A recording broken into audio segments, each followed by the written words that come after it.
Welcome back, everybody, for another deep dive with us. Yeah. Today, we're going to be looking at Python, Okay. but not in the way that you might expect. Oh. We're going beyond, the usual, data science stuff. Right. And we're really going to be focusing on how Python has become like a secret weapon in security and networking. Okay, cool.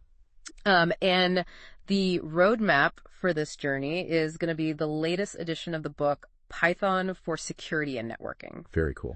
And this isn't just going to be some theoretical stuff. Right. This book is packed with practical tools and techniques that are actually used by, real world security professionals. Nice. We're talking about crafting your own port scanners. Wow. Detecting vulnerabilities in web applications, and even diving into cryptography. Oh, very cool. So let's get started. Yeah. Let's imagine you're a security pro. Okay.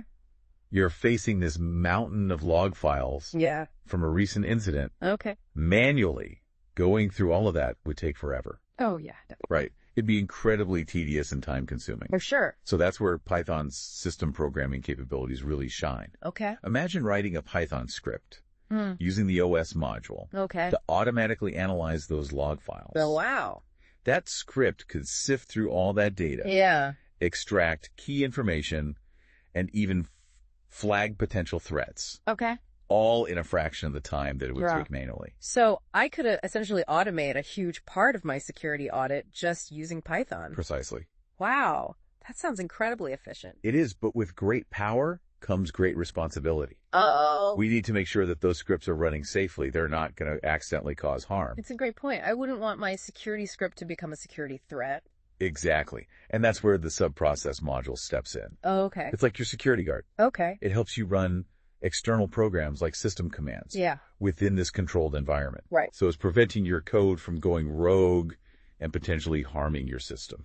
Oh, that makes a lot of sense. It's like having a safety net built into my code. Precisely. And speaking of safety nets, Okay. one of the things that intrigued me in the book was the timeout argument. Okay. Within the sub-process module, imagine a script that gets stuck Yeah. or it takes way longer than expected. Right. This timeout feature lets you set a limit, Okay. essentially creating a self-destruct button Whoa. for these runaway processes. So if my script starts to go haywire, the timeout argument acts like an emergency brake. Exactly. It's an elegant way to prevent potentially disastrous consequences Right. from a script that's gone off the rails. I like that a lot. Now, another fascinating aspect of Python in this realm Okay. is its ability to handle multiple tasks concurrently. Oh! Think about those security scripts that we were just mentioning. Yeah. What if they could run even faster by doing multiple things at the same time? Oh, that would be a game changer, especially when dealing with large data sets. Absolutely. Or time-sensitive tasks. Python achieves this concurrency Okay. through modules like threading Mm-hmm. and thread pool executor. Okay. So imagine each task in your script Yeah. as a runner on a track. Okay. With threading, you're essentially sending out multiple runners simultaneously, Right. allowing your script to complete tasks much faster. That's a great analogy. So instead of waiting for one task to finish before starting the next, I can have multiple tasks running at the same time. Exactly. Okay. And that's particularly useful for things like network scanning or data analysis, Yeah. where speed can be critical. Right. Now, let's shift gears a little bit Okay. and talk about a topic that always captures the imagination, Ooh, I like that. the world of networks. Okay, this is where it gets really interesting. I've always been fascinated by how networks function Yeah. and how computers can talk to each other. What at the heart of network communication lies the concept of sockets. Sockets. These are the digital doorways that allow computers to exchange information over a network. So are you saying that Python allows me to interact with these digital doorways directly? You got it. Wow.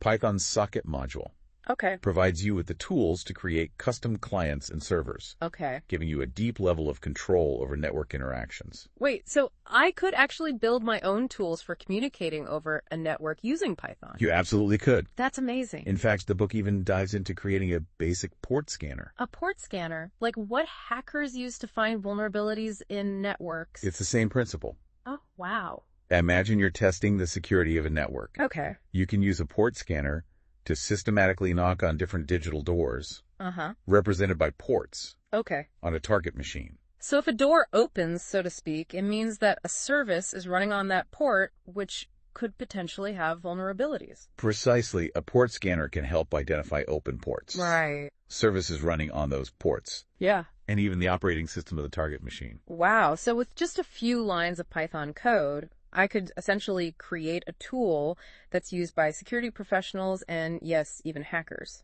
Exactly. Yeah.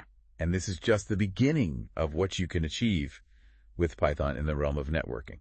I'm already hooked, and we've only just started exploring the first few chapters of the book. We'll get ready for an even deeper dive, Oh boy. because in the next section we'll uncover the secrets of Python's TCP and UDP sockets. Okay. Think of them as two different types of couriers, each with its own approach to delivering data over a network. This is blowing my mind. I can't wait to learn more about these different couriers and how they impact network communication. Trust me, the way Python handles these network fundamentals is both elegant and incredibly powerful. I can't wait. All right, Let's do it. let's go. Okay, so I'm ready to learn more about these digital couriers.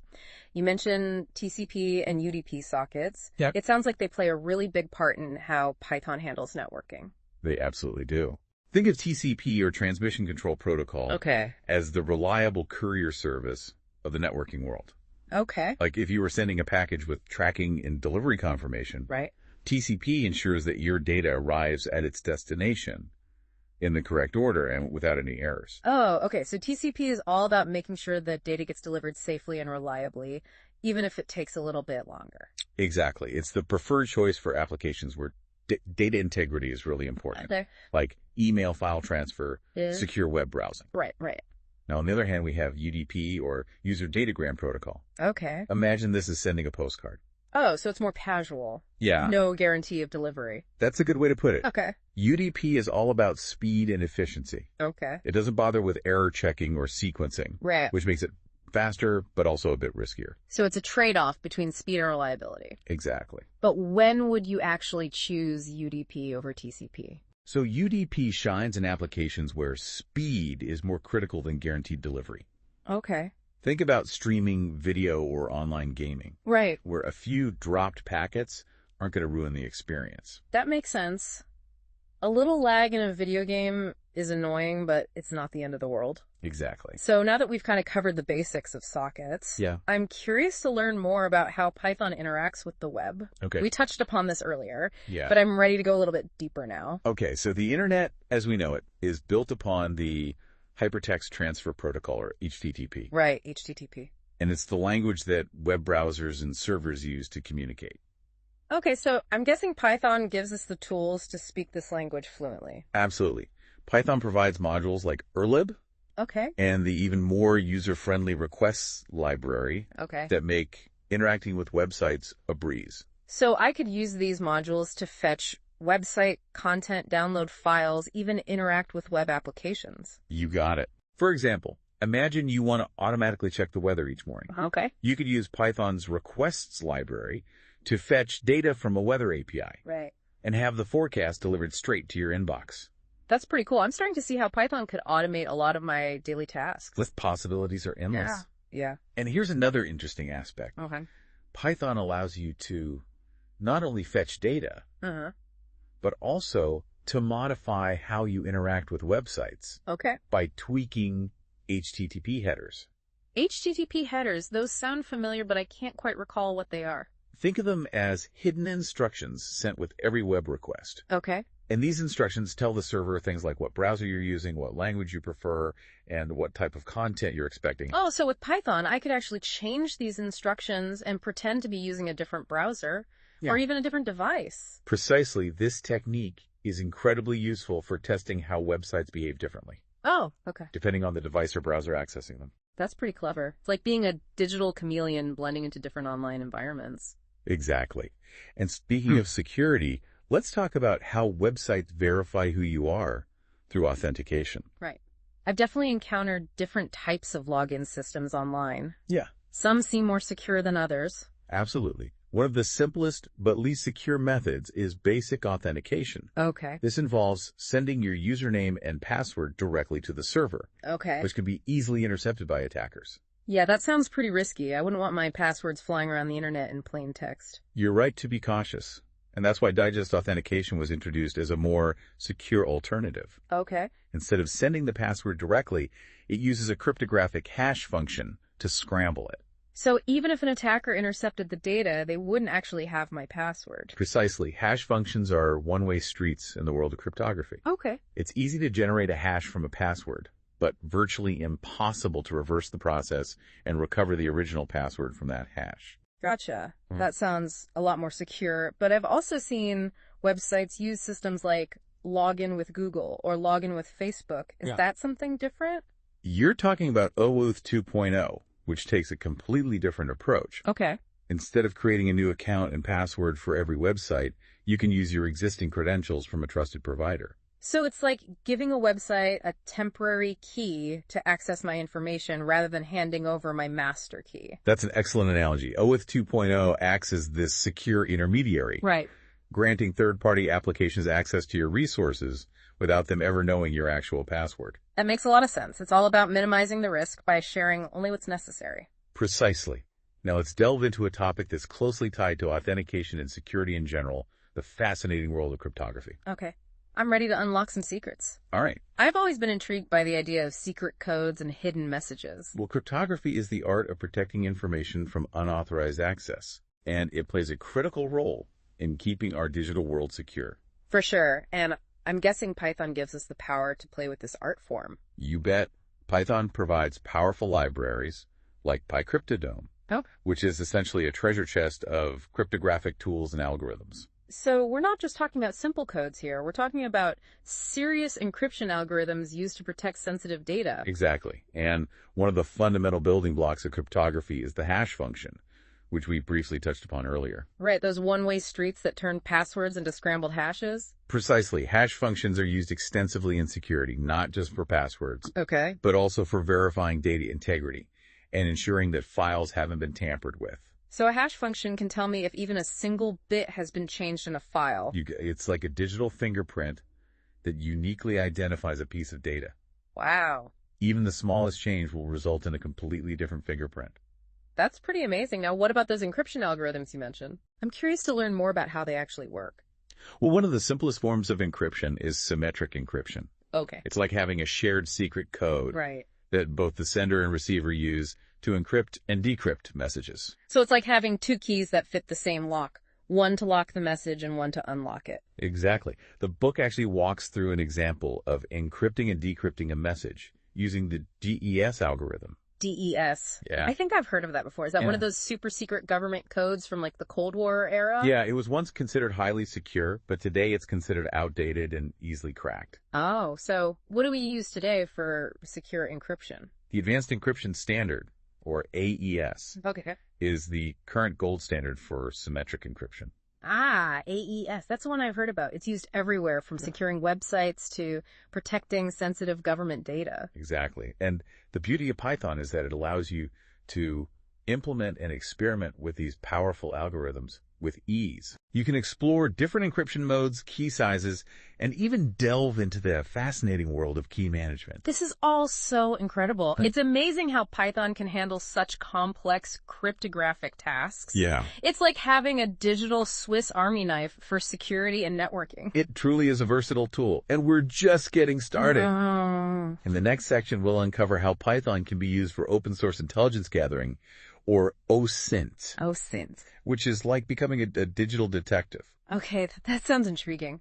I'm ready to put on my detective hat and learn how Python can help me uncover hidden information. Get ready to explore the world of publicly available data and discover how Python can be used to collect, analyze, and connect the dots to reveal valuable insights. Okay, so I'm ready to step into the shoes of like a digital detective. Right. You mentioned OSINT, Yes. open source intelligence. Yeah. So what exactly does that entail? It's like solving a puzzle, Okay. but you're using publicly available information. Yeah. Social media posts, Yeah. company websites, public records. Yeah. All of these sources can have valuable insights Yeah. if you know how to look for them. So it's like piecing together clues that are just scattered all over the internet. Exactly. But how does Python fit into all of this? Python is the perfect tool Okay. for automating this entire process. Right. So instead of like manually sifting through mountains of data, Oh, yeah, for sure. you can write Python scripts Uh-huh. to collect organize, and even analyze this information. Wow. It makes the investigation a lot more efficient. That makes a lot of sense. So what kind of tools does Python offer for this digital detective work? Well, the book highlights some really incredible tools, Okay. like Shodan and Senses. Shodan and Senses. Imagine being able to search for any device Wow. connected to the internet. Okay. You want to find webcams in a specific city? Yeah. Servers running outdated software? Okay. Shodan and Senses can help you do that. Wait, so I could potentially find unsecured webcams or vulnerable systems just using these tools? That sounds both powerful and a little scary. It is a double-edged sword, for sure. Right. And that's why it's so important to use these tools ethically and responsibly. Yeah. You always have to remember that even publicly available information Right. should be treated with respect for privacy and security. That's a great point. It's important to use these tools for good. Yeah. Not for prying into people's lives or Yeah. causing harm. Now let's talk about another fascinating technique. Okay. Google dorking. Google dorking. It sounds a bit mischievous, right? It does. We're going to uncover some hidden secrets of Google. In a way, you are. Okay. Google dorking involves crafting very specific search queries Okay. that can uncover sensitive information that wouldn't show up Yeah. in your normal searches. Oh, wow. So it's like using Google's power for advanced reconnaissance? Yeah. What kind of information can we uncover with this technique? You'd be surprised. Okay. You could find publicly exposed documents, Mm-hmm. login pages, even files containing sensitive data. That's incredible. It's like having a secret decoder ring for Google. Exactly. And then there's Spiderfoot. Spiderfoot, okay. It's like having an automated research assistant Okay. working tirelessly in the background. What does Spiderfoot do? It automatically gathers information from a whole bunch of different sources. Okay. Websites, Yeah. social media, Uh-huh. public records, Right. and then it connects all the dots, visualizing the relationships between individuals, Oh, wow. companies, and even online assets. So it's like creating this digital map of connections and relationships, Yeah. revealing all these hidden patterns and associations. Precisely, Spiderfoot can save you a ton of time and effort Wow. in your OSINT investigations. That's really cool. So this deep dive has really opened my eyes to just how powerful and versatile Python is in the world of security and networking. It's just the tip of the iceberg. Oh, wow. The more you learn, the more you'll realize just how much you can do Yeah. with just a few lines of code. It's amazing. As you dive deeper into this book Right. and really start to explore this whole world of Python for security, Yeah, I think you're going to be blown away by the possibilities. for sure. You can do so much with this for automation analysis and even creative problem solving. It's amazing. I can't wait to see where this journey takes me. It's been a pleasure exploring this fascinating realm with you. Likewise. Always remember, the key is to never stop learning and experimenting. Right. There's this whole universe of knowledge waiting to be discovered, Yeah. and Python is the perfect tool to unlock it. Well said. And to all our listeners out there, if you're looking to level up your security skills, Yeah, Python is an absolutely incredible asset. for sure. Don't be afraid to dive in, explore, and really just let your curiosity guide you. Until next time, stay curious, stay safe, and keep on coding. Absolutely. Thanks for joining us for another deep dive.